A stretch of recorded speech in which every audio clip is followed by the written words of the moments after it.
Hey cycling community, this is Steve Bruce's The Cycling Greek. Recently we had our off the front women's squad meeting, a dinner actually, and we got some interesting stories. And so here are two of my teammates, Lisa Arcia and Jaime Schaffer. Both of them were in the recent Race Across America.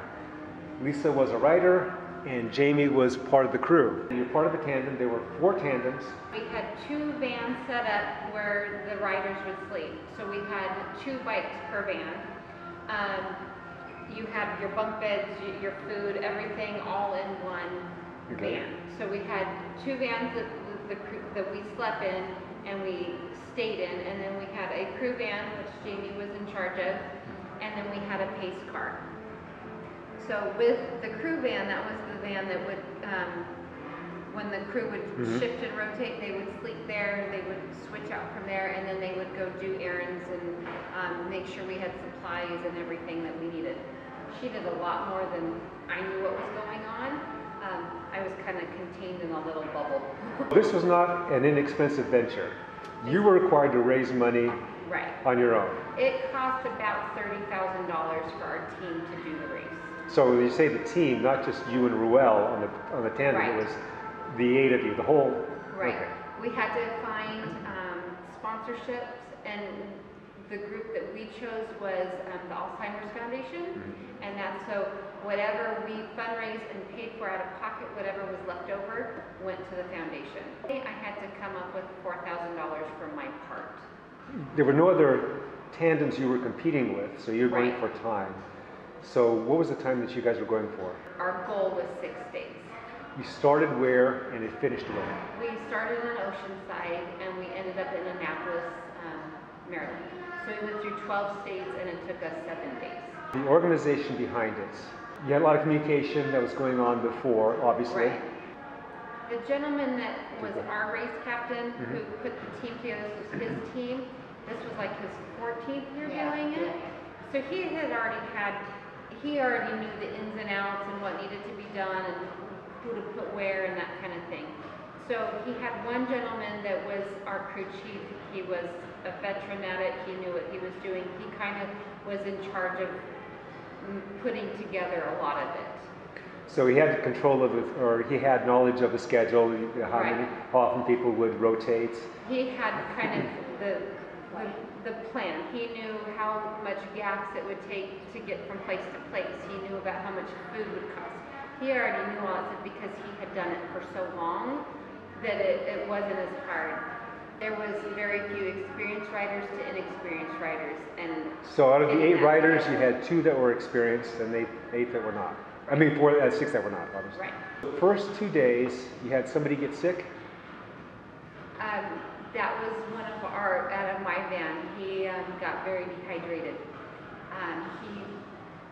This is where, you learn to fight on your own and you have to kind of do your own. He got dehydrated from not eating and drinking soda and Gatorade instead of properly fueling his body. Was someone on the other tandem of the dual tandem? Our van. Yeah. Okay, so how long was he out of action? 8 hours. That's when Coach Jaime here got him hydrated, got him cooled down, made sure that he was taken care of while we rotated the 3 of us on 2 bikes. How long were each of your pulls? So the first 2 days we did 20-minute pulls with all 4 bikes. So you rode really hard for 20 minutes and then you sat in the car, for that hour. Right. So then it went from 20-minute pulls to 30-minute pulls to 45-minute pulls. We had a rider want to start our 4-hour pulls sooner than we had planned. So that actually is one thing that we think kind of slowed us down. By that 2nd day before we started, I think we were a good half day ahead of schedule. So the change from 20-minute to 30-minute pulls was after a day, after 2 days? About after a day, and then you went to, so you did 30-minute pulls for a while, and then you went to 45-minute pulls. And then about day 2, 2.5, we switched to, so there was 2 bikes per van.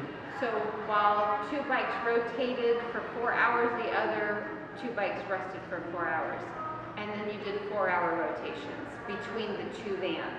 So for us, we would do about 15 to 20 minute pulls per bike.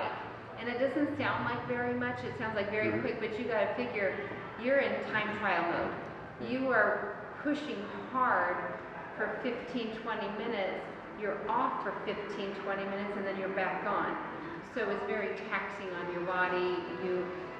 For me, I found Roel's True to Form, his liquid nutrition, it was a way of not getting sick, having too much food in your stomach, and riding that hard. So you would drink half of like an Ensure, eat half of a bar, you would do 2 rotations, and then come back and finish it off, so that way your body stayed fueled. You kind of figured out the tweaks in between day 1 and day 4. Right. So you alluded to problem with timing, a person not wanting to change the timing. So that happened after a couple days? That was about 2.5. Yeah. So they didn't want to go from 30 minutes to 45 minutes, or? They didn't know. We were doing 45-minute rotations. They were tired and wanted to just hurry it. We weren't going to start until about day 3.5, the 4-hour rotation. Okay. But they wanted to jump that gun and go to that rotation. And that was how many people? There was one person, more than one person? And we were tired and stuff, and it was a lot of alphas in wanting to dictate how things went. You really saw how people were. And so how did the team leader, the overall leader, deal with this? Well, he was riding, so his focus wasn't on it, so it was mainly left to the crew chief. How did he deal with this? Well, he would try to, negotiate and talk to people and say, this is the plan, this is what we agreed on, this is what we would like to do to continue, but ultimately, you're the riders. You get off your bikes, there's nothing that, I can suggest to you, this is the plan, this is the best way to achieve our goal in, 6 days or less. This is how we did it when we set the last, transcontinental record, because he was on a group that did that. Right.